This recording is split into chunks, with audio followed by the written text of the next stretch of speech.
remercie bien sûr le laboratoire Biotalasol de m'avoir invité avec l'association des Heilpraktiker de France également, de m'avoir invité pour ce forum parce que ça me donne l'occasion de pouvoir exprimer mon point de vue, ma position qui rejoint je crois quand même la manière de concevoir les choses de ce laboratoire et de la Fédération des Heilpraktiker. Les Heilpraktiker, ça me ramène en Allemagne. C'est en Allemagne que je trouve le plus de sources d'inspiration, de réflexion et d'action. J'ai la chance aussi de parler l'allemand, en plus de l'anglais, ce qui m'ouvre les portes, bien sûr. Et me permet d'aller chercher assez loin des compétences que je n'ai pas trouvées, malheureusement, en France. Et des appuis dans les modes de pensée et les modes de fonctionnement, on va dire. De plus, je ne suis pas médecin, quand même, je précise aussi, donc je n'ai pas la carte qui valide ce que je dis. C'est aussi important de le signaler. Voilà, donc nous allons parler de cette maladie de Lyme. Et j'insisterai, quand on aura les images aussi, sur le fait que cette maladie de Lyme, ce n'est pas la borréliose de Lyme. Ce sont deux choses différentes et pour lesquelles on fait souvent un amalgame, sans vilain jeu de mots, il n'y a rien de dentaire pour l'instant là-dedans. La borréliose de Lyme, c'est une maladie qui est générée par la borrélie responsable de la borréliose de Lyme, ou des souches de borrélie responsables de la borréliose de Lyme, alors que la maladie de Lyme, c'est une maladie beaucoup plus complexe, qui concerne à la fois la borréliose de Lyme et des co-infections, et pour moi bien plus que des co-infections, qu'elles soient bactériennes, parasitaires, virales et fongiques. C'est aussi notre environnement. Notre environnement est probablement, à mon sens, et nous en avons discuté tout à l'heure à table également, avec le président de la fédération, nous sommes, de cette association nationale de Heilpraktiker, nous sommes quand même sur une notion d'environnement qui est préjudicieux à notre vie, tout simplement, et qui fait que cette maladie de Lyme, aujourd'hui, se développe beaucoup plus, ou a une incidence en tout cas beaucoup plus marquée que par le passé. Voilà, je ne sais pas si on va avoir de l'image, là, prochainement peut-être. Qu'est-ce que tu en penses, Payam? Il y a de l'avenir? Oui, chercher un autre boîte comme ça. Un autre boîtier, d'accord. Comme ça va.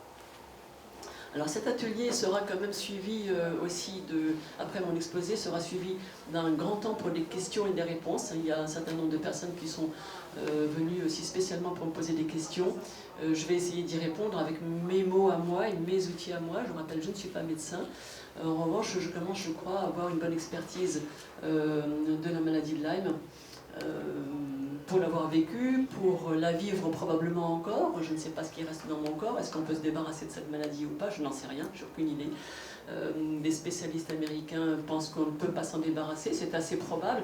Je me dis que finalement c'est un petit peu comme les virus, où on peut vivre avec des virus, tant que le terrain, notre environnement interne, comme je le dis, et notre environnement externe nous permettent de vivre dans un équilibre, celui du système immunitaire.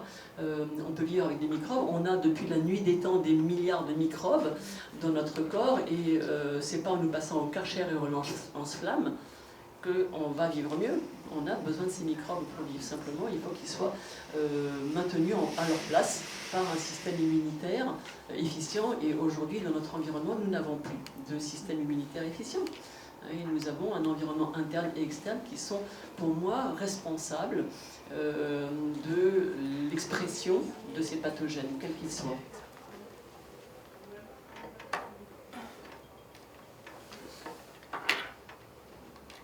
Voilà, donc on essaie une nouvelle technique, on va voir si ça fonctionne.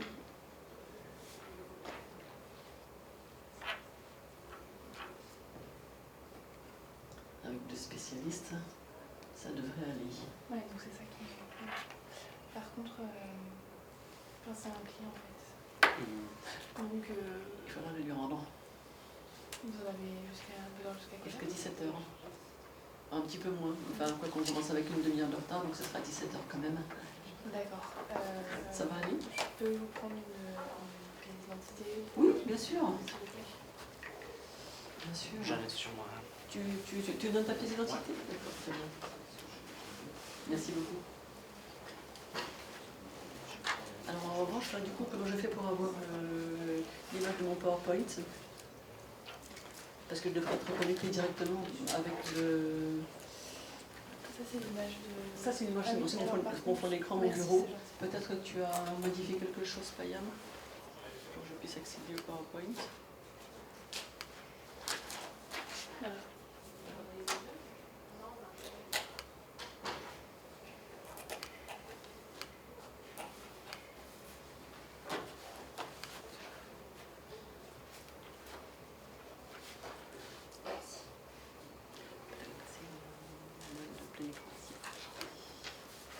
Voilà, on y est.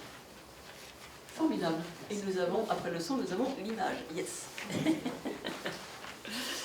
Voilà. Donc, je vais me rapprocher de mon écran également. Merci. Voilà, donc j'ai intitulé, comme souvent dans les conférences depuis un certain temps, cet exposé maladie de Lyme, une maladie environnementale, une maladie de civilisation. Je reviens donc un petit peu sur l'origine de, comme je le disais tout à l'heure, de la borréliose de Lyme et de la maladie de Lyme, la distinction entre les deux. Donc la borréliose de Lyme a été découverte en 1982 par un spécialiste américain qui s'appelait Willy Burgdorfer, qui est décédé d'ailleurs il y a 3 ans. Cette borrélie existe depuis des millions d'années. On en a retrouvé des traces fossiles. Et plus récemment, il y a 60 000 ans, différentes variétés, différentes souches, comme on le dit, de borrélie. Ça a été même l'objet d'un article, de plusieurs articles dans la presse, qui a dit, mais finalement, il y a 60 000 ans, on avait déjà la borréliose de Lyme. Oui, absolument. Il y avait d'ailleurs plus proche de nous, il y a 5300 ans, le cadavre Ötzi, qui a révélé, quand on a enlevé des neiges suisses, enfin la frontière suisse-italienne dans les montagnes, on s'est aperçu que le cadavre Ötzi avait une borréliose de Lyme, il avait des métaux lourds, il était intolérant au gluten et il avait l'athérosclérose. Donc tout ça, ce ne sont pas des maladies nouvelles, modernes qu'on a inventées pour nous embêter. Ce sont des maladies anciennes, rien de très nouveau. Il existe de nombreuses souches de borrélie. Donc les borrélies, ce sont ces bactéries spiralées que vous voyez sur la photo de gauche. C'est une bactérie spiralée qui sont redoutables en fait. Il en existe de nombreuses souches. Et ce que l'on sait aujourd'hui, c'est que ces borrélies sont persistantes après des traitements longs. Et elles persistent, on le verra un petit peu plus loin, dans des biofilms. Et vous avez ici l'image d'un biofilm. Un biofilm, c'est quoi? C'est une sorte de cocon, en fait un agrégat de différents pathogènes dans lesquels il y a bien sûr des borrélies. D'ailleurs, on voit bien sur l'image toutes sortes de borrélies qui viennent essayer de rejoindre le cocon pour se protéger, mais il y a également des parasites, il y a également des fongies, il y a également des virus, il y a également des ions calcium provenant de notre organisme, et ces biofilms sont des structures de protection que font tous ces organismes vivants que nous avons dans notre corps, pour se protéger entre eux et se protéger des agresseurs, y compris notre système immunitaire, qui est un sérieux agresseur. Et ce que l'on a pu déterminer aussi, c'est que lorsqu'on a du mercure dans l'organisme, les biofilms voient leur épaisseur multipliée par 15. Donc là, on commence déjà à se dire, tiens, mercure, environnement. Les formes il y a donc une persistance après des traitements longs. Il existe des formes donc extracellulaires, qui est typiquement celle en mèche de perceuse, les formes intracellulaires qu'on appelle L ou S, les formes kystiques et les formes abiofilms qui ont toutes un rôle à jouer dans la persistance. Après, on va parler de formes de perles également, d'autres structures qui vont intervenir dans la résistance, la résilience de la bactérie et qui sont importantes à prendre en compte. Toutes ces formes doivent être traitées, bien évidemment. Ça, c'est la borréliose de Lyme, et comme je le disais tout à l'heure en entrée, la maladie de Lyme donc, inclut à cette borréliose de Lyme des co-infections qui sont virales, bactériennes, parasitaires et avec des champignons également, levure, moisissure. Donc ça, c'est la maladie de Lyme. Les modes de transmission, alors les plus connus, et on nous en parle beaucoup dans les médias depuis que les médias s'y sont intéressés. J'avais commencé à beaucoup alerté la presse dans les années 2012 quand j'ai créé une association en France, l'association Lyme sans frontières, et j'avais commencé à essayer d'intéresser la presse sur le sujet. Elle a mis un petit peu de temps à réagir, mais ça y est, on a maintenant quand même la presse qui en parle beaucoup, et peut-être même beaucoup trop, et est-ce qu'elle en parle à bon escient? Je ne suis pas tout à fait sûre non plus, mais ce sera peut-être un sujet de discussion. Les modes de transmission, donc, c'est principalement, on le sait, par les tiques. Hein. Les tiques et les insectes piqueurs-mordeurs, comme j'aime à le dire, comme par exemple les taans, les puces, les aoutas, les araignées, les poux. Mon fils est un spécialiste des piqûres d'araignées, et le lendemain ou 2 jours après, il développe un magnifique érythème migrant. C'est une spécialité chez lui. Les moustiques aussi, bien sûr. Il y a aussi ce qu'on ignore souvent, une transmission materno-fétale, et pourtant ça semble logique si cette bactérie existe depuis 300 millions d'années, et même si on ramène simplement au Canarotine il y a 5300 ans pour les plus incrédules, alors comment se fait-il qu'on soit encore là? Parce qu'il n'y a pas que les tiques, bien évidemment, et on sait aujourd'hui, ça a été bien décrit, notamment dans le livre du docteur Richard Horowitz, qui est un grand spécialiste américain, qui décrit en chapitre 3 comment une maman infectée transmet la borréliose de Lyme, la maladie de Lyme, même carrément à son ou ses fœtus. Donc c'est largement documenté. Transmission par voie sexuelle, c'est également bien documenté. Une publication scientifique datant du 25 janvier 2014 indique que la transmission par voie sexuelle existe et termine d'ailleurs sa publication en disant s'il y a de forts risques d'attraper une borréliose de Lyme ou une maladie de Lyme dans les forêts, il y en a un encore plus important, c'est de l'attraper dans la chambre à coucher. C'est documenté. Et ce qui est normal finalement, ce qui explique au final que nous sommes probablement tous, comme le dit le professeur Montagnier, sur Terre, à 90% de la population mondiale, porteurs des borrélies. Mais nous sommes des porteurs sains, nous avons des milliards de microbes dans notre corps et nous vivons en équilibre, ou nous devons vivre en équilibre. Et le problème c'est là, l'équilibre. Nous devons vivre en équilibre avec ces microbes. Nous avons plus de bactéries dans notre intestin que nous avons de cellules dans notre corps. Elles ne posent pas de problème, ces bactéries, elles sont là pour nous aider à vivre.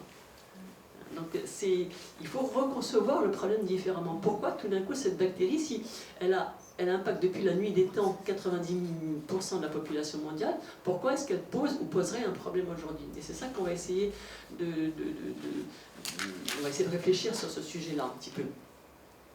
Est-ce que la transmission se fait par transfusion sanguine? C'est assez probable.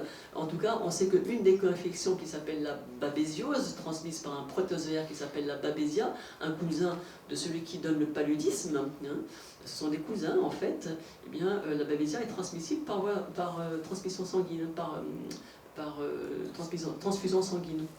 Donc on a de fortes chances, c'est un mauvais mot, mais c'est comme ça,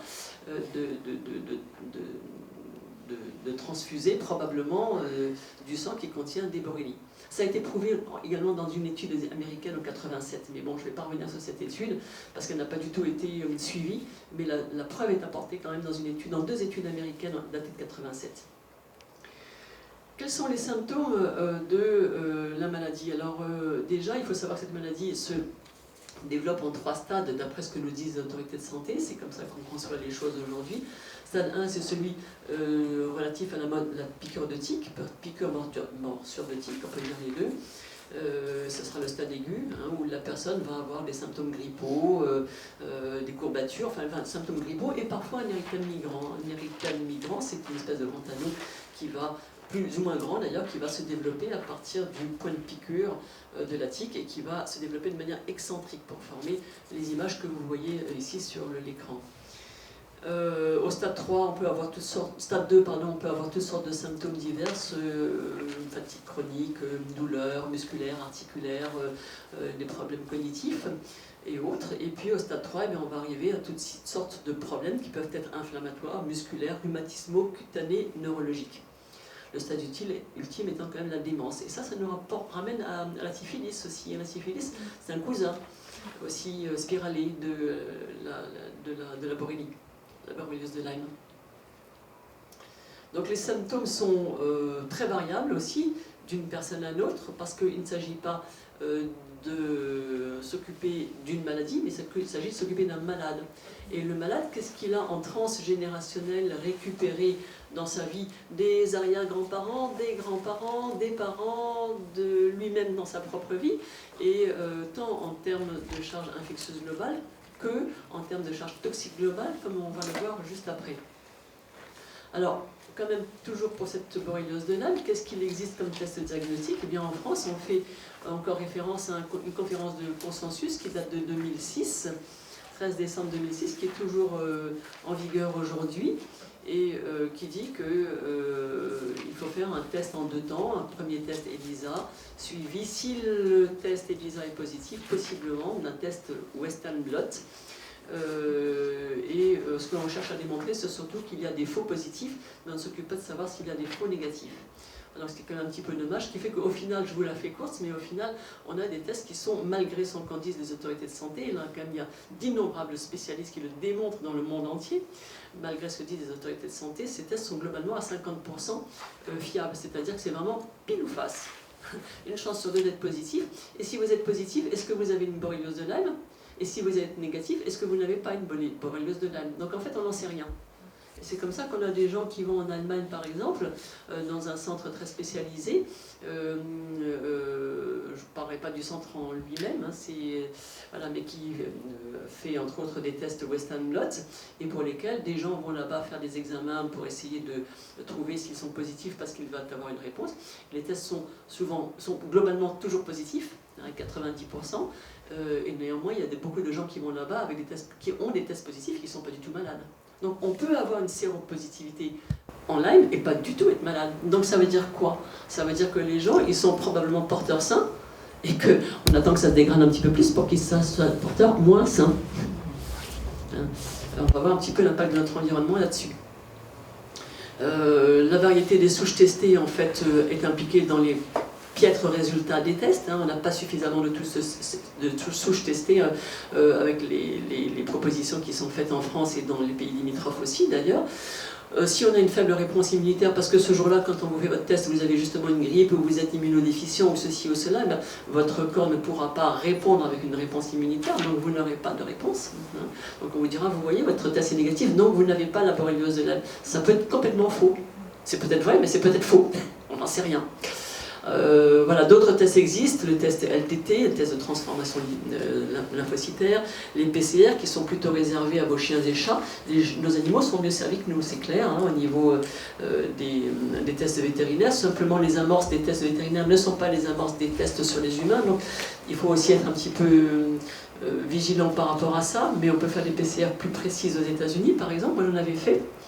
On a le microscope à fond noir, le Dark Field Microscope ou Dark Field Microscope en allemand.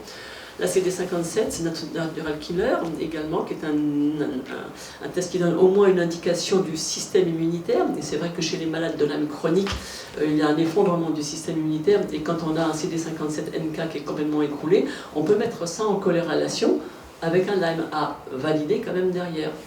On a le RK protocole, RK c'est Ruggiero Klinghardt protocol, qui est un protocole basé sur les ultrasons, inventé par le docteur Marco Ruggiero, un scientifique extraordinaire avec lequel je suis aussi en relation, et qui a mis au point un système de détection à la fois des souches de Borrelie et d'une quinzaine de co-infections par son système à ultrasons, donc le RK protocole, et qui est utilisé abondamment dans la clinique ultra spécialisée du docteur Klinghardt aux États-Unis. Avec de très bons résultats. Ça ne sert pas seulement au diagnostic, mais ça sert également à traiter la maladie de Lyme, dans ce sens que ça vient par ultrason chercher les pathogènes dans leur cachette, pour les obliger à sortir de leur cachette, et ensuite à pouvoir bien mieux les attaquer avec différents outils. Alors, peut-on parler d'épidémie dans ce contexte-là? Eh bien, aux dernières nouvelles, de ce que j'en sais, il y aurait 44 000 nouveaux cas en France en 2017, selon le réseau Sentinelle. Le professeur Montagnier et d'autres concèdent qu'il y a environ 90% de la population mondiale porteuse de Borrelie, comme je le disais précédemment. Il y a de nombreux porteurs sains. Le docteur Klinghardt, qui est un grand spécialiste de la maladie de Lyme et de l'autisme, avec son RK protocole, son outil par ultrason, arrive à affirmer aujourd'hui que 100% des autistes ont Lyme, ce qui ne m'étonne pas. J'étais sur la donnée de 68% qui a été donnée par un médecin du groupe Chronimed en 2010. Klinghardt aujourd'hui confirme qu'il y a 100%, ça paraît cohérent. avec ce que je viens de vous exposer. Lyme est souvent présent et ou impliqué dans des maladies auto-immunes, cardiaques et ophtalmiques. Je dis présent parce que si 90% de la population mondiale est porteur de Borrelia, ben, comme il y a beaucoup de maladies auto-immunes, il y a de fortes chances que les gens qui sont en maladie auto-immune soient porteurs de Lyme. Est-ce que c'est Lyme qui a causé leur auto-immunité? Je ne sais pas. Alors, est-ce que c'est impliqué? C'est possible, probable, pas certain. Mais Lyme est là. Et est-ce qu'il faut le traiter? Oui, non. Ben, c'est au cas par cas encore. Moi, je dirais que oui. Je vous parlerai peut-être tout à l'heure de quelques cas que je connais, qui me concernent, parmi les personnes que je suis, et qui sont impliquées dans des maladies auto-immunes graves ou l'autisme avec Lyme. Qu'est-ce qu'on fait dans ce cas-là? Ben, je dis oui, il faut traiter Lyme, bien sûr. À mon avis, nous découvrons actuellement l'implication de cette bactérie dans de nombreuses maladies, c'est-à-dire qu'on dit qu'il y a une épidémie d'autisme aujourd'hui, et qu'il y a une épidémie de Lyme. Moi, je dis qu'il y a une épidémie de maladies chroniques, surtout. Et ces maladies chroniques, elles n'existaient pas par le passé. On avait des maladies, oui, on mourait d'un coup de poignard dans le dos, comme Otzi par exemple, 5300 ans, mais on n'avait pas de maladie chronique. On n'avait peut-être pas le temps parce qu'on vivait moins longtemps, mais aujourd'hui, si on vit plus longtemps, on vit plus longtemps en mauvaise santé, avec des médicaments, des soutiens et des EHPAD. Est-ce que la vie, c'est ça?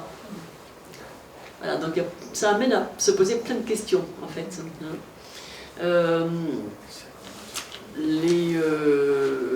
Voilà, je reprends l'exemple de l'homme de Cro-Magnon, qui était forcément porteur de Borrelia. Le cadavre Otzi, donc, que j'ai nommé précédemment, le cas quand même extraordinaire de Sean Ellis que j'aimerais vous raconter, c'est une petite anecdote. Sean Ellis est un sujet de Sa Majesté britannique qui faisait partie des services secrets britanniques et puis qui, pour diverses raisons, s'est passionné pour les loups et est allé vivre avec des Indiens d'Amérique pour essayer d'approcher dans une réserve et dans des grands parcs américains, des loups qui vivaient en meute et pour pouvoir apprendre leur mode de vie et apprendre de leur mode de vie. Et donc, il a vécu pendant 6 mois avec les Indiens, il a appris beaucoup de choses avec eux, auprès d'eux, y compris les tentes de sudation dans lesquelles on se met tout nu pendant plusieurs jours pour transpirer, on monte la température du corps à 40, 41, 42, 42 et un pouillème si on tient, soit on mourra de la tente de sudation, soit on survivra et on sera guéri, parce que notamment les Borrelia ne vont pas supporter des températures très élevées. Et voilà, il a appris à se guérir aussi par d'autres moyens par rapport à ces maladies contractées, on va dire, zoonoses ou autres. Et une fois qu'il a été suffisamment bien formé, il est allé s'approcher des loups et il a vécu pendant 2 ans avec les loups. Et intéressant qu'il s'est tellement bien intégré dans la meute qu'il est devenu la nounou de la femelle dominante, l'alpha. Et il s'occupait donc des petits de la femelle dominante. Et donc il a appris à communiquer, à hurler avec eux, enfin voilà, et comme lui était l'oméga, c'était vraiment le dernier de la meute, eh bien il mangeait ce qu'on voulait bien lui donner, c'est-à-dire qu'il a mangé de la viande crue avec tous les déchets qu'il y a dedans, vous imaginez, et mangé auparavant par les loups, hein, et il a mangé ça pendant 2 ans. Il est sorti de là indemne, quelques petits problèmes rénaux quand même pour se réhabituer à la nourriture dite des gens civilisés. Voilà, donc retourner au McDo c'était moins facile que de se mettre à manger de la viande crue. Et voilà, il est retourné en Grande-Bretagne où il a monté un centre d'élevage et de reproduction des loups à côté d'Exeter et où il propose des stages d'ailleurs. Et cet homme-là, ben, il a vécu une vie hypotoxique, complètement hypotoxique, dans un environnement donc non toxique, en mangeant de la nourriture non toxique. Il n'était pas branché à la Wi-Fi, il n'était pas connecté. Il n'avait pas d'amalgame dentaire, bon, voilà, il a mangé des parasites à longueur de journée, il s'est fait dévorer par les tiques, il est pas malade. Donc ça prouve qu'on peut on peut vivre en harmonie avec notre environnement sans être malade. Sauf à avoir une péritonite, sauf à être blessé par une flèche ou par quelque chose, d'accord. Mais les insectes de la nature n'ont jusqu'à présent pas posé de problème.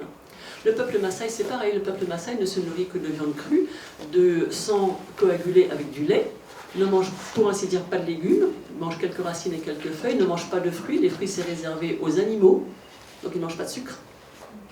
Ils font 60 km par jour et ils ne meurent pas d'une borréliose de Lyme. et encore moins d'une maladie de Lyme. Et pourtant, ils en mangent des parasites, ils sont complètement parasités. Donc le microbe n'est pas, je crois, le problème. Je pense qu'on a vraiment beaucoup d'arguments dans ce sens-là. Alors pourquoi est-ce que cette borrélie se manifeste maintenant ? Finalement, c'est ça la question. Et pourquoi est-ce qu'on nous dit un problème de santé publique? Oui, certainement, mais pourquoi? Est-ce que le problème, c'est la borréliose de Lyme ou la maladie de Lyme, ou est-ce qu'il n'y a pas autre chose en sous-jacent? C'est un petit peu ça que je vais vous amener à explorer avec moi, si vous le voulez bien. Il n'y avait pas d'épidémie de borréliose de Lyme par le passé. Il y a 80 ans, quand j'interroge des gens qui allaient travailler dans les Pyrénées, qui montaient dans les montagnes, s'occuper des champs, des bois, de leur culture, mais c'est valable en Suisse, enfin plein de personnes dans différentes régions forestières me l'ont dit, mais nous avant, il y a 80, il y a 100 ans, on allait tout le temps dans la forêt, on revenait avec 40 tiques, on les enlevait et on repartait travailler, ça ne posait pas de problème. À mon avis, il y a différents facteurs qui sont impliqués. Il y a à la fois la modification de notre environnement externe, c'est-à-dire tout ça autour de nous, hein, le monde dans lequel nous vivons et notre environnement interne, pour de multiples raisons qu'on va décortiquer au fur et à mesure. On a une modification de notre vie, ce qui fait que notre civilisation a fragilisé notre environnement interne. Les homéopathes parlent de terrain. C'est un terme que nous aussi en naturopathie nous reprenons, le terrain. Hein, et la fragilisation de notre terrain permet à ces pathogènes de venir s'exprimer. On a de ce fait un affaiblissement bien sûr du système immunitaire et ça c'est ce qui concerne notre environnement de manière générale, mais on a également une charge toxique globale qui est très élevée et de plus en plus élevée. On aura bientôt la 5G, ça sera vraiment le comble. Hein. Avec la 5G, ça sera vraiment beaucoup de gens à juste titre s'inquiètent de la venue de la 5G en termes de charge toxique électromagnétique. Et on a une charge donc toxique globale élevée environnementale, et je vais en reparler, une charge infectieuse globale élevée avec une transmission materno-fétale, comme je vous l'explique depuis la nuit des temps, de la mère à l'enfant, transgénérationnelle, de génération en génération, ce qui n'aurait pas posé de problème dans un environnement sain, mais qui pose un problème aujourd'hui dans notre environnement qui n'est plus sain, et notre terrain qui est complètement déplémenté. On a un rôle prépondérant, c'est qui est en train vraiment de se démontrer aujourd'hui, un rôle prépondérant des virus et rétrovirus dans le déclenchement de cette maladie. J'en parle d'ailleurs dans mon petit livre en citant les travaux du docteur Philippe Bottero, qui est quand même le pionnier en termes d'infection froide en France et qui a mis tout cela en évidence déjà il y a plus de 30 ans. Et voilà, après d'autres médecins se sont appropriés son travail et l'ont développé, mais c'est quand même lui qui a mis cela, et j'aime bien rendre à César ce qui lui appartient, mis cela en œuvre, et il parle bien dans sa pratique, il a quand même une expérience sur des dizaines d'années, il parle bien du fait qu'à l'automne et au printemps, les virus d'intersaison comme ça vont réactiver les borrélies, et les gens qui étaient bien pendant une certaine période retombent malades à cause des virus. Ce qui est plus que probable, c'est ce que dit également le docteur Dietrich Klinghardt aux États-Unis, et on va plus loin aujourd'hui dans la découverte de virus qui ont encapsulé leur ADN dans les borrélies. Donc on a probablement un problème d'ADN viral protégé à l'intérieur de l'ADN des borrélies, ce qui complique bien sûr la tâche et qui voudrait dire qu'il ne faudrait pas faire de traitement exclusivement antibiotique, mais des traitements antiviraux, voire antirétroviral, ce qui est quand même tout à fait nouveau comme donnée. La dysbiose intestinale, la dysbiose, qu'est-ce que c'est? C'est le déséquilibre entre les bonnes et les mauvaises bactéries. On a plein de bactéries dans notre intestin, heureusement, et elles doivent être tenues sous contrôle de notre système immunitaire. Malheureusement, ce n'est plus du tout le cas, et tous les gens sont dysbiotiques, comme on le dit, c'est-à-dire que les mauvais microbes ont pris le dessus, très souvent avec d'ailleurs une candidose. La candidose est une maladie générée par un pathogène qui est une levure qui s'appelle le Candida albicans. Il existe plusieurs variétés de candida. Celui qui est vraiment pathogène, c'est le Candida albicans, et certains spécialistes estiment que 80% de la population mondiale est touchée par une candidose plus ou moins chronique, et sans qu'on le sache, et sans qu'on l'objective et sans qu'on y réfléchisse avant de commencer à traiter les gens par antibiotiques, on va leur donner des antibiotiques, ce qui va permettre au Candida albicans de se surdévelopper et générer une catastrophe dans l'intestin. Or la candidose est certainement une des premières causes c'est pas la seule, mais c'est une des causes les plus importantes probablement de la porosité et l'hyperporosité intestinale. Donc on va, avec les traitements antibiotiques d'emblée donner 2 chocs comme ça sans savoir si la personne a une candidose, on va faire d'énormes dégâts. Ça a été mon cas, donc je vous en parle en conséquence. Et puis je me suis retrouvée avec une candidose 80 fois supérieure à la norme haute. Et ça a été effroyable, effroyable. Et le candidat albicans vient bien sûr avec le mercure. Vit avec le mercure. Donc quand on a, comme moi, 16 amalgames dentaires, c'est-à-dire 16 grammes de mercure en bouche, on imagine bien que le candidat albicans va se régaler de 22 mois d'antibiothérapie. Et là, on fait un jeu de quilles. La charge toxique globale élevée, donc on va revenir à tout cela. Donc finalement, les facteurs influents sur le développement de la maladie, vous voyez mon petit bonhomme, là, il est les yeux un peu de côté, là vers la gauche, il a la tête un peu chargée, ça c'est la neuroborréliose. Ça tape un peu sur la tête, là, c'est un bon point. Je connais bien la neuroborréliose, on a l'impression que le cerveau va éclater.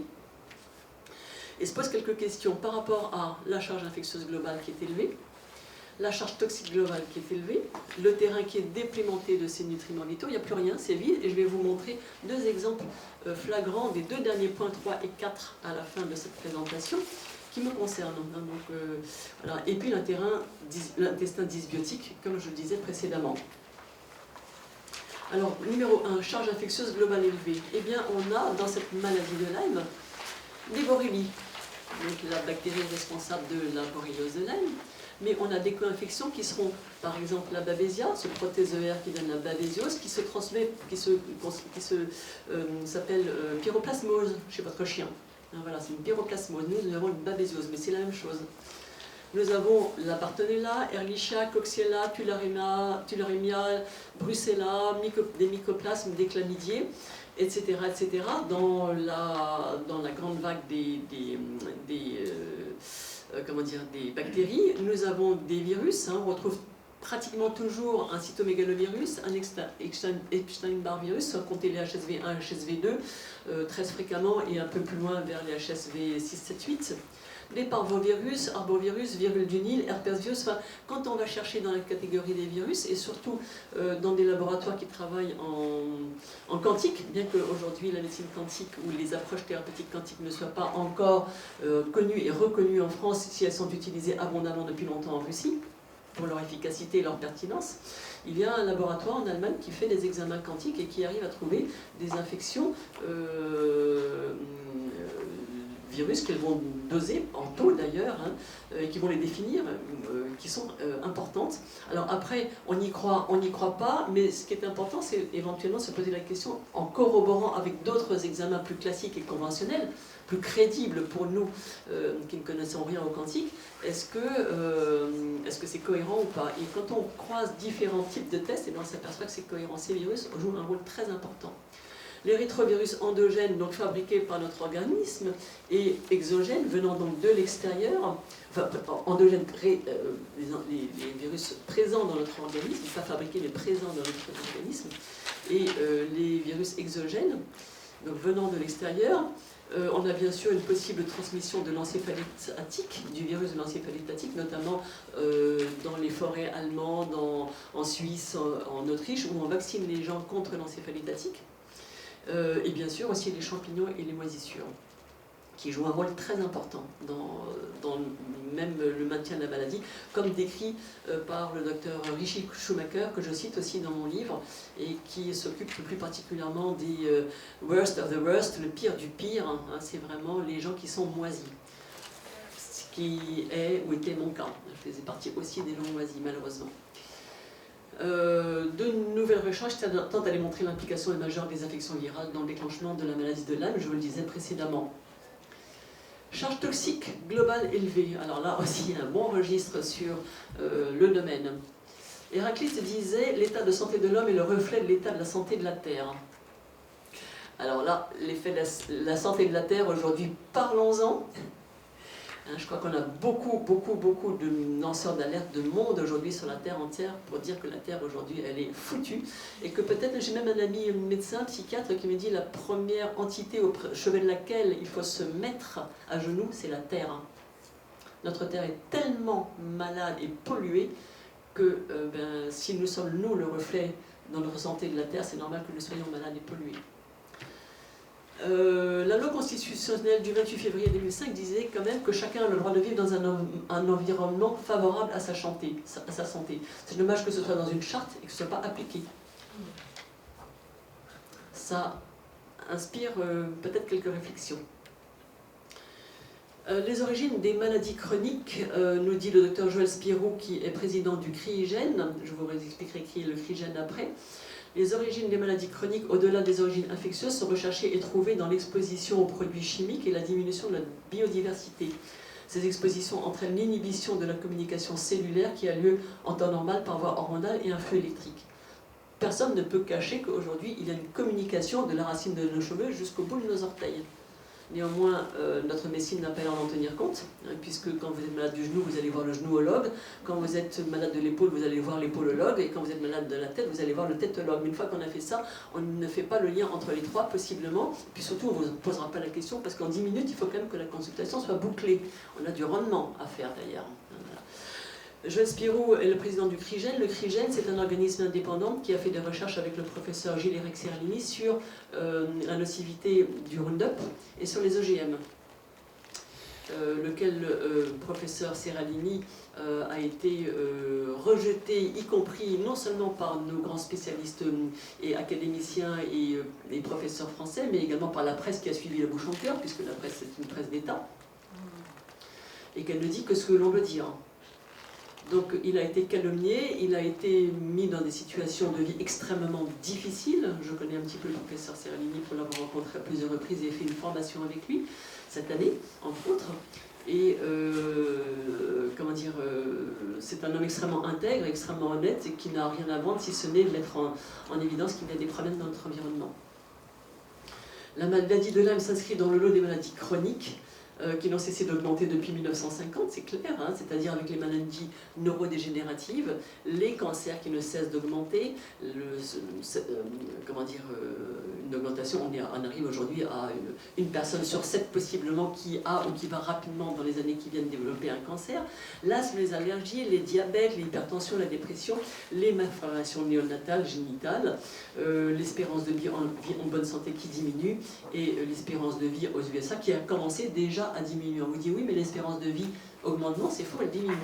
Elle diminue et surtout la question c'est de se poser en bonne santé. Si c'est maintenu artificiellement avec un respirateur et puis des seringues partout, est-ce que c'est intéressant de vivre comme ça?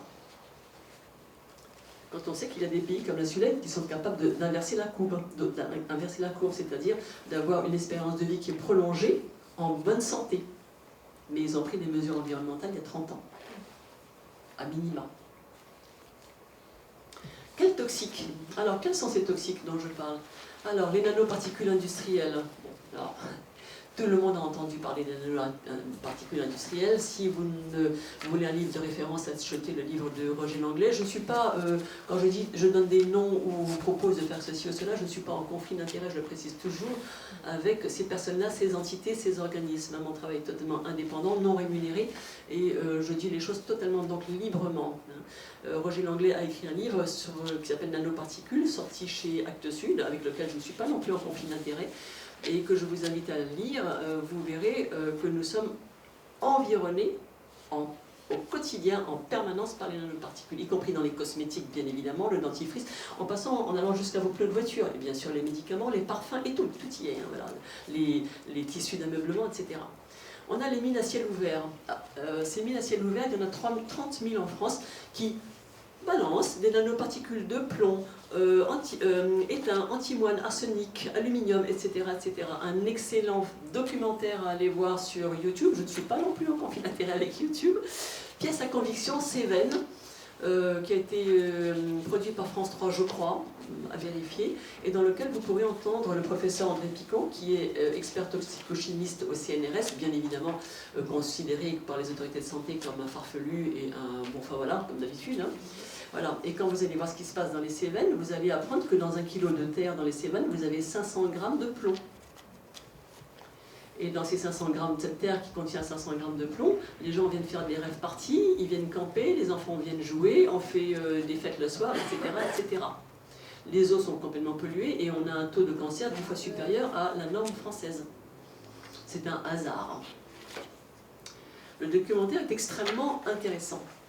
On a les pesticides et les xénobiotiques. Donc les xénobiotiques, ce sont les particules étrangères à notre vie et à notre terre, qui ont été fabriquées par l'homme, c'est-à-dire typiquement les produits chimiques n'existant pas sur la Terre.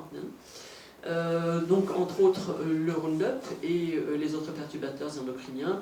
80% de notre territoire est impacté, nous dit entre autres le professeur Générique Serralini, avec ces pesticides et xénobiotiques qui volent et qui volent dans l'air ou avec lesquels nous sommes en contact. Les aliments OGM qui ont des conséquences graves sur notre santé, là c'est pareil, tous les travaux du professeur Générique Serralini que vous pouvez voir sur son site serralini.fr. Vous aurez une documentation très conséquente. Je vous invite à lire l'excellent vin, le goût des pesticides, l'excellent livre, pardon, Le goût des pesticides dans le vin, qui est coécrit par le professeur Serralini et le chef Jérôme Bouzelet, où ils ont fait un test que j'ai fait aussi dans la session de formation avec les deux mêmes d'ailleurs, l'été dernier, où on va goûter les pesticides dans le vin et ensuite les mêmes pesticides dans les mêmes quantités dans l'eau. Et bien c'est assez amusant. Et quel goût donnez-vous à ces pesticides? Alors on ne sait pas quels pesticides et on ne sait pas combien il y en a. Simplement, on va goûter de l'eau, 2 verres. Il y a un verre qui contient des pesticides et l'autre qui n'en contient pas. Les mêmes pesticides qui se retrouvent dans le vin qu'on a goûté précédemment. Un vin élevé aux pesticides et un vin élevé en biodynamie. Et à nous de voir si on détecte les pesticides et dans le vin et dans l'eau. L'expérimentation est très intéressante, très amusante. Pose beaucoup de questions et elle est décrite avec beaucoup d'humour dans ce livre que je vous invite vraiment à lire, un livre à avoir chez soi. Les additifs alimentaires dans la nourriture, les boissons, les médicaments, même dans les compléments alimentaires, qui ont pour première cible notre intestin, puis le foie, les reins et le cerveau, nous dit le professeur Éric Houdot de l'Institut Toxalim à Toulouse. Ça fait quand même déjà un petit brin de toxique dans notre environnement, pauvre terre. C'est pas fini. Les champs électromagnétiques divers, donc on a typiquement, ça c'est une étude qui est diffusée, mais le dessin vous le montre d'ailleurs, on a, quand on a des amalgames dentaires, un amalgame c'est ce qu'on appelle aussi communément un plombage, qui ne contient pas de plomb, mais qui contient 52-53% de mercure, mais également de l'étain et de l'argent et d'autres traces de métaux ou d'éléments traces toxiques, on va dire. Mais globalement c'est 1 gramme de mercure dans la bouche chaque fois qu'on vous le met. Quand vous avez du mercure dans vos amalgames dentaires et que vous êtes à côté d'une Wi-Fi ou d'un émetteur de champs électromagnétiques de cette sorte, vous avez un relargage du mercure dans votre bouche généré par les ondes électromagnétiques. C'est pas belle la vie? Étude publiée, vous pouvez la trouver sur Internet sans aucun problème, je l'ai pris sur Internet, donc l'étude est publiée. On a mieux que ça, dans les champs électromagnétiques, quand vous prenez votre téléphone portable, il émet donc des champs électromagnétiques pulsés haute fréquence, c'est-à-dire c'est un micro-ondes. Et ce micro-ondes que l'on colle contre l'oreille, sans prendre une oreillette adéquate ou sans le prendre à distance de soi, eh bien ça a été prouvé, et ça le docteur Joachim Mutter en parle dans ses conférences et en reparlera dans la conférence qu'il viendra présenter au mois de décembre à Marseille, le 8 et le 9 décembre à Marseille, dans le cadre du congrès de l'IPSN.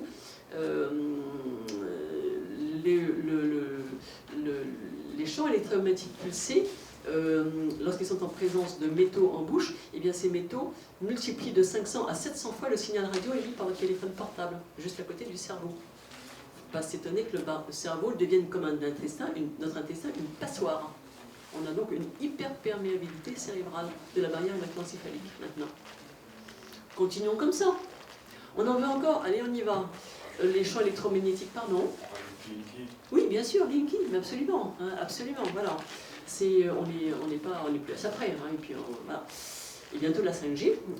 Les champs électromagnétiques modifient également l'ADN, c'est également publié. Ça génère des perturbations intracellulaires, ça génère aussi une excitation des pathogènes quand on les a dans le cerveau, et qu'on a beaucoup de pathogènes avec du mercure aussi, par exemple mercure, plomb, cadmium, mercure dans le cerveau, comme le dit le professeur Picot, on met des champs électromagnétiques par-dessus, donc les gens, moi je connais une personne qui est obligée pour des raisons professionnelles d'aller dans des salles où il y a 500 relais Wi-Fi, on va dire, dans la pièce, et il ne peut pas tenir un quart d'heure, en 15 minutes, il est mort, son cerveau est mort, voilà. Et lui, c'est un énorme problème, mais il a aussi une borréliose de l'âme. Et c'est sûr que quand on a des métaux dans le corps avec des borrélies, les borrélies sont excitées par les champs électromagnétiques extrêmement violents, amplifiés par les métaux lourds. C'est comme ça qu'on fait des électrodes hypersensibles et que les gens terminent à la cave. D'ailleurs, il me dit, je dors très bien dans la cave de mon ami dans les Pyrénées. Aucun problème, je vis très très bien. Etc. etc. Ça émet, donc ces pathogènes émettent des toxines quand ils sont excités par les champs électromagnétiques de notre environnement. Ces toxines vont générer une inflammation chronique. Et ça va générer bien sûr du Lyme. Ça va participer en tout cas à ce qu'on appelle le Lyme chronique, avec toutes ces inflammations que subissent les malades. Ça va générer des électro-hypersensibles, des enfants qui sont TDAH, du trouble du développement et de l'attention, et qui sont ou non hyperactifs. Le syndrome de fatigue chronique, enfin voilà, on a le choix, c'est sans fin.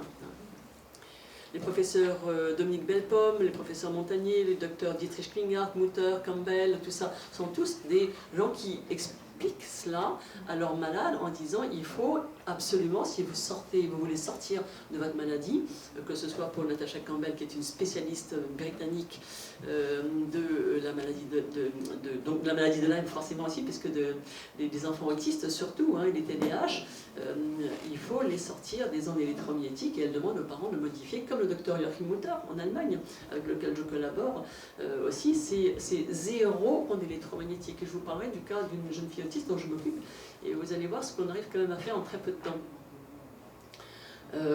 Notamment en enlevant les champs électromagnétiques, mais pas que. Les éléments traces toxiques, qu'est-ce que nous avons? Nous avons du mercure, du plomb, du cadmium, de l'arsenic, de l'aluminium, du nickel, de l'argent, du chrome, du titane. Où ça? Dans les amalgames dentaires, comme je le disais précédemment, avec transmission materno-fétale transgénérationnelle de ce mercure et des autres, dans les métaux toxiques que nous avons ceux qui sont mis en bouche par le dentiste, qui ne connaissent pas tout cela, et notamment dans les couronnes, on peut trouver cadmium-nickel, nickel-chrome, quand ce n'est pas un de ces deux composés que l'on trouve dans une dent, associé à du mercure, ce qui s'est passé, qui a été le cas pour moi également. J'avais une couronne qui contenait deux de ces métaux toxiques, éléments traces toxiques, mais également du mercure. Et quand le dentiste m'a enlevé cette vieille couronne, je me suis retrouvée avec le mercure en bouche. Et mon dentiste est devenu blanc comme la feuille de papier. Et là, j'ai compris qu'il y avait un problème. Et je lui ai demandé ce qui se passait. Il m'a dit, il y a du mercure. Et je lui ai dit, mince, je vous avais demandé de faire très attention compte tenu de ma maladie de Lyme. Il m'a dit oui, mais je ne savais pas, je ne pensais pas, etc. Bon, bref. Et le lendemain, j'avais toutes les dents noires, la langue noire, les selles noires et l'estomac en feu. Et quand je suis retournée voir mon dentiste en me disant vous avez fait quoi, il se passe quoi? Je ne sais pas, j'ai jamais vu ça, mais je ne connais pas. Bon, et blablabla, et blablabla. Voilà. Et il a fallu que je me débrouille toute seule parce que personne n'a pu m'aider, bien évidemment. Aujourd'hui, mes dents ont changé d'aspect, mais elles étaient noires. Mais il a fallu que je cherche pourquoi elles étaient devenues noires et ce qui s'était passé. Ça a été un calvaire. J'ai eu très peur, surtout. Très très peur. Je reviens au mercure. Le mercure, c'est une étude qui est proposée par le docteur Jill James et qui montre que, en fait, et puis également le professeur Boyd Halley, qui est toxicochimiste aux États-Unis, donc l'équivalent de notre excellentissime professeur André Picot en France, qui montre en fait quand une maman enceinte a des amalgames dentaires, eh bien le relargage, la distribution du mercure dans le fœtus va être fonction du nombre d'amalgames qu'elle a eu dans ses dents, dans sa bouche. Et plus la maman a eu d'amalgame, donc de mercure dans la bouche, plus la quantité de mercure va être redistribuée au fœtus, qui finalement sert de poubelle à la mère. Ça permet à la mère aussi de diminuer un petit peu sa charge de mercure. C'est absolument invraisemblable. C'est une étude qui est publiée, vous la trouverez, sans aucun problème. Ce qui est gravissime, parce qu'on comprend bien que quand il y a autant de mercure qui est relargué chez le fœtus, et qu'on va faire une injection de vaccin qui contient de l'aluminium, chez un petit garçon qui a de la testostérone par définition, on fabrique un autisme. Ce qui a été démontré dans une étude du professeur Boyd Halley, qui démontre comment des rats sains pour autant qu'il existe des racins sur cette planète encore, mais on va dire que ce sont des racins. On leur injecte du mercure, ils ont à peu près 40 à 60% des neurones qui sont détruits par l'injection de mercure. On sait bien que le mercure est neurotoxique. Il injecte après de l'aluminium. Là, on arrive autour de 70% des neurones qui sont détruits par la conjonction de l'aluminium sur le mercure. Et on ajoute après de la testostérone. Et là, c'est 100% des neurones qui sont détruits dans les 3 heures. C'est une étude scientifique qui est publiée. Voilà. Et on va vous dire, oui, mais il n'y en a qu'une, donc il faut encore le prouver. Mais oui, c'est sûr, on va encore passer 250 ans à prouver qu'on nous intoxique. Ça peut être intéressant comme démarche. Alors, donc aujourd'hui, des preuves, on en a, si vous voulez, et il faut quand même les prendre en ligne dans notre ligne de mire, dans les stratégies thérapeutiques celles qu'on peut essayer de mettre en place pour essayer de sauver sa peau. Où ça, donc les autres toxiques dans les vaccins, bien évidemment. Alors les fameux travaux du professeur Stefano Montanari qui ont été publiés il y a 2 ans. Vous trouvez aussi, vous cherchez éléments traces toxiques, vaccin professeur Montanari, vous allez trouver ces études sur internet, il n'y a aucun problème, avec les photos, les images qu'il a faites prises sur son microscope. On trouve des nanoparticules donc en énorme quantité et des nanoparticules de pratiquement tous les éléments traces toxiques dans tous les vaccins.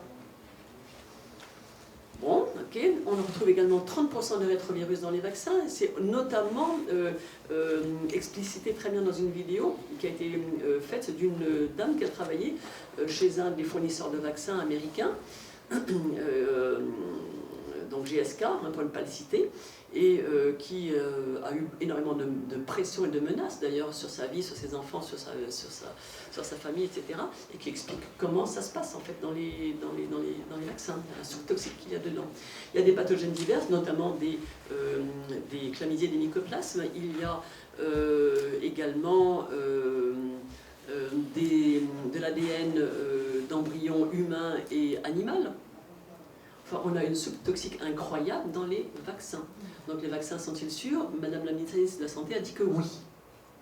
Bon, donc voilà, on a les informations contradictoires et on fait ce qu'on veut. Il ne s'agit pas d'être anti-vaccin, la politique vaccinale est une chose, il faut juste que les vaccins aient des AMM cohérentes et qu'on vérifie qu'il n'y ait pas plus de dégâts causés par les vaccins que si on n'en fait pas.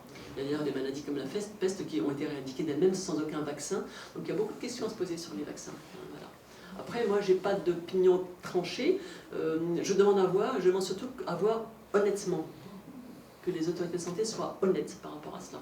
Et là, je me rangerai de l'avis qui sera concluant dans la mesure où tout aura été clairement exposé et on dira, ben non, les vaccins, vraiment, on peut vous assurer qu'ils sont sûrs. Alors là, moi, ça me va très bien, pas de souci. Dans l'eau du robinet, alors l'eau du robinet, 80% des sources d'eau en France distribuent l'eau impropre à la boisson. Donc ça a été encore dit récemment, même dans un journal, c'était passé, un journal courant, on va dire. Dans les aliments, bien évidemment, on en trouve partout, on a les conservateurs, dans les fruits confits. Par exemple, les fruits confits du commerce sont conservés au mercure. C'est sûr que le mercure est tellement toxique qu'il n'y a aucune bactérie qui va se mettre dedans. C'est ce que dit mon dentiste allemand, le docteur Holger Scholz, dans une vidéo que je suis allée me tourner en Allemagne d'ailleurs, et que vous pourrez retrouver sur le site du fonds de dotation i4Lyme, que j'ai créé il y a 2 ans, co-créé il y a 2 ans et demi. Le docteur Holger Scholz l'explique très bien, c'est tellement toxique le mercure qu'aucune bactérie ne va se coller dedans. Donc effectivement, quand on met du mercure dans la bouche, dans une dent, les bactéries ne vont pas s'y mettre, ça c'est certain. On trouve de l'aluminium par exemple dans le lait maternisé, dans certains laits maternisés pour bébés, etc., etc., etc. Quand on y va à gogo, on trouve même des mycotoxines, Aspergillus niger, dans donc des moisissures, dans des céréales de petit déjeuner. Alors, allons-y. Voilà le numéro 3 qui devient intéressant aussi en ce qui concerne notre terrain. Donc là on avait vu tout ce qui était externe, c'est-à-dire à la fois les microbes internes et externes, et puis également notre environnement externe. Maintenant on va arriver sur notre environnement interne. On a un terrain aujourd'hui qui est complètement déplémenté de ces nutriments vitaux.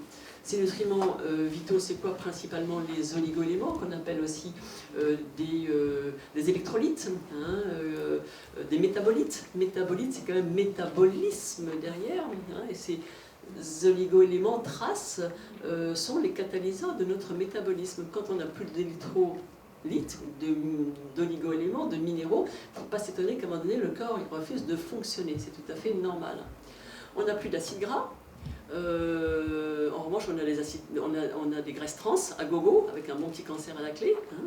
On n'a plus d'acides aminés, parce qu'on mange n'importe quoi, n'importe comment. On n'a plus de vitamines, parce qu'aujourd'hui, quand vous prenez une carotte de la terre, une carotte vous donne 30% seulement des minéraux qu'elle savait vous donner il y a 60-80 ans. Les terres sont tellement appauvries, délavées et transgéniques que la carotte, elle essaye péniblement de survivre et elle vous donnera encore des feuilles vertes et une racine rose, mais dedans il n'y a plus rien. Donc quand vous mangez une carotte, vous ne mangez rien, vous mangez du vide. Et quand vous le faites cuire en plus au micro-ondes, c'est la totale. Vous explosez les malheureuses molécules vitales qui sont encore dans la carotte et vous n'avez plus rien. Donc vous remplissez l'estomac, mais vous ne mangez rien, hein, vous mangez une nourriture morte. Ce qui fait qu'au final, notre cellule est à l'intérieur, la petite centrale énergie, telle qu'on l'appelle, qui est notre mitochondrie à l'intérieur de notre cellule, elles n'ont plus rien à manger, d'un côté, et de l'autre côté, elles sont complètement encombrées de toxiques environnementaux. Or, génétiquement, nous ne sommes pas encore prêts à nous nourrir de plastique, de dérivés de pétrole, de clous, de molécules chimiques. On n'a pas encore réussi à modifier notre ADN pour faire ça. Donc, on pourra continuer à manger du chimique complet pendant des années, des siècles. On n'y arrivera pas. Il faut des millions d'années pour que les gènes se transforment. Donc, on n'est pas prêt pour l'instant de pouvoir digérer l'alimentation moderne que nous avons et les toxiques environnementaux qu'on nous donne à manger et à respirer. L'épigénétique, bien évidemment, joue aussi un rôle, c'est-à-dire cet environnement dans lequel nous vivons, y compris l'environnement infectieux, et de tout temps ça a existé pour les agents infectieux, ils vont avoir une influence sur nos microbes, nos pathogènes, nos cellules, et ils vont soit entrer dans les microbes, comme on disait tout à l'heure, par exemple pour des prophages ou des provirus, mais ils vont aussi modifier nos cellules, notre ADN. Hein. Donc on a à un moment donné des modifications qui vont faire que on sera peut-être plus sensible aux maladies ou prédisposé à développer des maladies auto-immunes. Notre intestin dysbiotique, le plan numéro 4, est celui qui est peut-être le plus facile quand même à réparer. Hein, c'est toujours discutable naturellement. Hippocrate nous disait déjà que toutes les maladies commencent dans l'intestin. Hein, et il ne pensait pas si bien dire, le bon monsieur. Pourquoi? Parce que nous faisons des erreurs nutritionnelles de par notre civilisation, le monde dans lequel nous vivons aujourd'hui, notre mode de vie, notre civilisation fait qu'aujourd'hui, on nous propose en permanence des céréales toute la journée, du matin jusqu'au soir, avec du sucre à gogo. Hein. Quand il y a 150 ans, un Français mangeait 1 kg de sucre par an, on est aujourd'hui à 70 kg de sucre par an.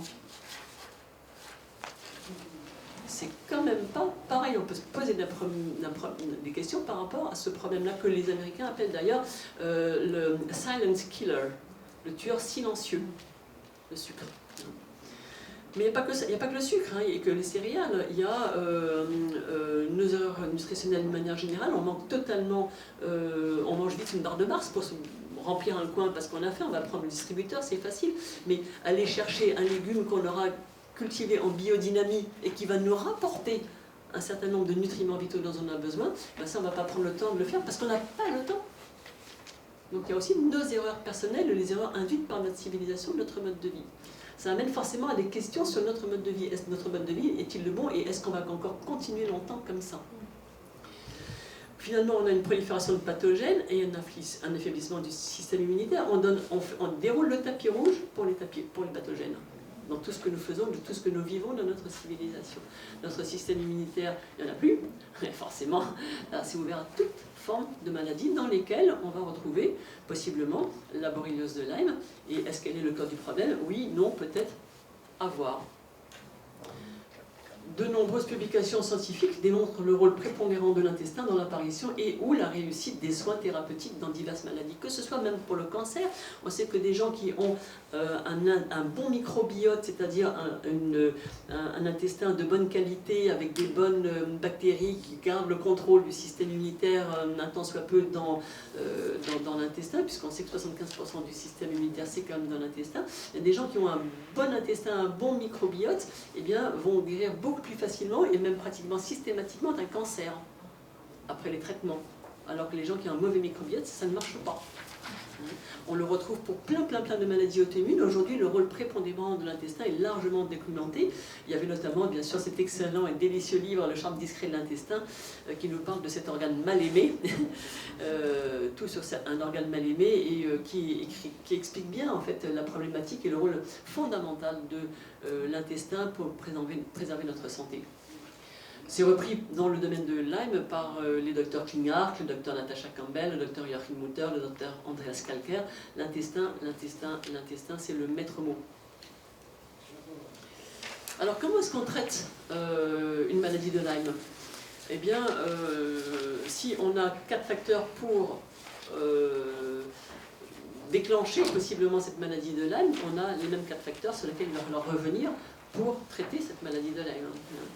Il va falloir dans un premier temps, bien sûr, diminuer la charge infectieuse globale. On a une infection à Borrelia et infection avec des co-infections, comme on l'a dit, qui sont nombreuses, qui peuvent être nombreuses. La conférence de consensus de décembre 2006 nous dit, globalement, vous faites un traitement de 15 jours, 3 semaines, éventuellement renouvelable une fois, éventuellement les médecins peuvent prolonger, on fermera les yeux, on ne dit rien, voilà, et on ferait 4 semaines, ou on fera 2 mois, et puis voilà.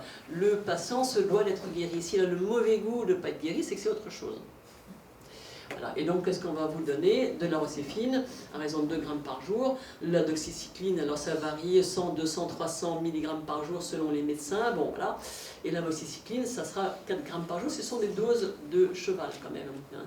Ce sont des doses extrêmement importantes. Certains médecins ou professeurs montent jusqu'à 3 grammes de rocéfine également. C'est la popote interne de chacun de ces médecins et thérapeutes. Mais la conférence de consensus, c'est quand même ces 3 molécules que l'on doit donner. Normalement, on doit être guéri. Malheureusement, si ça marche très bien dans la phase 1, c'est-à-dire la phase aiguë juste après la morsure de tique, ça ne marche pas ou ça ne marche pas bien quand on est déjà arrivé dans la chronicité de la maladie de Lyme. Alors j'utilise le mot chronicité qui est sujet à controverse. Vous avez vu les publications la semaine dernière des professeurs Combe et des professeurs Bricaire, et qui disent qu'il n'y a pas de chronicité, mais si toutes les preuves de la persistance en tout cas de la borrélie existent. Qui dit persistance de la borrélie, dit que peut-être les gens sont malades encore, même si on ne le trouve pas, de cette maladie de Lyme, ou borréliose de Lyme, en tout cas une maladie de Lyme très probablement. Et qu'est-ce qui, après traitement, relève vraiment de la borréliose de Lyme et qu'est-ce qui relève du reste? À voir, hein, c'est à voir. Mais on parle plutôt, moi je parle plutôt de persistance en tout cas de la maladie, de par la présence des persisteurs, sur lesquels je reviens un petit peu plus loin. Donc finalement, des groupes de médecins divers et de thérapeutes divers se sont intéressés à essayer de soigner cette maladie autrement, en se disant finalement on va apporter d'autres approches. Le groupe Chronimed s'est spécialisé dans les traitements par antibiotiques, selon le modèle du docteur Richard Horowitz aux États-Unis, en donnant des molécules qui sont donc indiquées ici sur le tableau, et des molécules chimiques pour aller taper à la fois sur les 4 formes des borrélies, hein, ou les diverses formes des borrélies, mais également sur les co-infections. Au début de ces traitements, les médecins français ne donnaient pas de traitement antifongique. J'en ai fait les frais, hein, puisque dans mes traitements, au départ, je n'avais pas de traitement antifongique. Je me suis retrouvée dans un état tellement effrayant que finalement, mon médecin s'est dit, mais oui, au fait, c'est vrai, il faudrait donner un antifongique. Donc j'ai eu un antifongique après, mais ça a été fait, et c'est vrai que la candidose a posé d'énormes problèmes. Donc maintenant, ces médecins mettent naturellement aussi des traitements antifongiques, typiquement contre la candidose. Parmi les autres molécules qui existent aujourd'hui, il y en a une qui sort du lot qui s'appelle le nitazoxanide, qu'on appelle aussi le nisonide ou le NTZ pour les initiés, et qui est une molécule qui a été inventée en 1980 par un médecin français à Pasteur, le docteur Rossignol, non pas pour traiter la maladie de Lyme parce que c'était pas l'objet, surtout en 80, mais en fait pour des infections virales contre l'hépatite B et l'hépatite C, et également des infections parasitaires. Et il se trouve que, sans rentrer dans les détails, des malades de Lyme sont allés en Inde où ce médicament est fabriqué parce qu'il est interdit en Europe. Il est réservé à usage hospitalier en France. Et des malades sont allés en Inde et ont découvert ce médicament et l'ont testé et ont obtenu des résultats absolument remarquables. Ce sont des malades chercheurs dans lesquels il y a aussi des scientifiques professionnels de santé. Donc je ne vais pas rentrer dans les détails parce que je ne veux pas non plus poser un quelconque problème, une chasse aux sorcières potentielle. Et ces malades chercheurs dont j'admire vraiment le travail, je leur rends vraiment hommage publiquement, ont mis au point un protocole de soins avec le nisonide qui marche extrêmement bien, globalement en 1 an, sur les malades de Lyme. Pourquoi? Parce qu'il est actif sur tout. Il est actif sur toutes les formes de borrélie. Il est actif sur pratiquement tous les parasites. Il est actif sur les virus et les rétrovirus. Et donc de nombreuses co-infections. Donc finalement, co-infection bactérienne, donc finalement c'était l'outil idéal dont on avait besoin. C'est une molécule chimique qui est fabriquée en Inde, qui vaut 1 € la plaquette de 6 comprimés en Inde, voilà, et qui doit se faire prescrire par un médecin indien, le traitement devant de préférence s'effectuer hors de France. Et si possible hors d'Europe, bien sûr. Il est bien évidemment ce médicament indiqué par différents spécialistes américains. Le docteur Klinghardt l'utilise bien sûr aussi pour ces malades de Lyme et les autistes. Il est utilisé en Allemagne, prescrit en Allemagne par le docteur Joachim Mutter aussi, bien évidemment, qui le connaît depuis 10 ans et qui l'utilise depuis 10 ans dans ses traitements. Et cette molécule, associée notamment à des huiles essentielles, et on va voir pourquoi un peu plus loin, eh bien, permet vraiment d'obtenir des résultats tout à fait remarquables. Donc c'est quand même une information que je souhaite vous donner. Je ne peux pas, bien évidemment, vous en dire plus, puisque ce médicament est interdit en France. Voilà.